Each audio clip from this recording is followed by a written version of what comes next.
നമ്മുടെ കൂടെയുള്ള ഒരാളെ നമ്മളോട് കലഹിക്കുന്നത് കോപം ഉള്ളിലുള്ളതുകൊണ്ട് മാത്രമാവണമെന്നില്ല കേട്ടോ. തനിക്ക് കിട്ടുന്ന സ്നേഹം മറ്റാരെങ്കിലും പകുത്തെടുക്കുന്നുണ്ടോ എന്ന ആശങ്ക കൊണ്ടും ആവാം. സോക്രട്ടീസ് തടവറയിൽ കൊല്ലപ്പെടുന്നതിന്റെ തലേ ദിവസം അദ്ദേഹത്തിന്റെ ഭാര്യ സാന്താപ്പ സോക്രട്ടീസിന് അവസാനമായിട്ട് ഒരു നോക്ക് കൂടി കാണാൻ വന്ന സംഭവം വായിച്ചപ്പോഴാണ് ഇങ്ങനെ എനിക്ക് പറയാൻ തോന്നിയത്.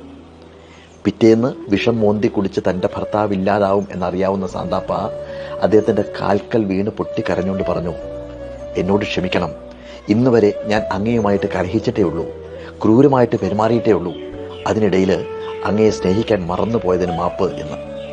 സോക്രട്ടീസ് പറഞ്ഞു, സാന്താപ്പ, നീ കള്ളം പറയുകയാണ് എന്ന് എനിക്കറിയാം. നിനക്ക് തരേണ്ട സ്നേഹം മറ്റുള്ളവർക്ക് കൊടുത്തത് സഹിക്കാനാവാതെയാണ് നീ എന്നോട് കലഹിച്ചത് എന്നും എനിക്കറിയാം. എന്നോട് നീയാണ് ക്ഷമിക്കേണ്ടത്.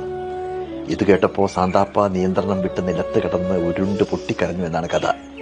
അതുകൊണ്ട് ഒപ്പം ഉള്ള ഒരാൾ നമ്മളോട് കലഹിക്കുന്നു എന്നുണ്ടെങ്കിൽ വെറുതെ ഒന്ന് ചിന്തിച്ചു നോക്കുക, അവർക്ക് കൊടുക്കേണ്ട സ്നേഹം മറ്റെവിടേക്കെങ്കിലും ചോർന്നു പോകുന്നുണ്ടോ എന്ന്.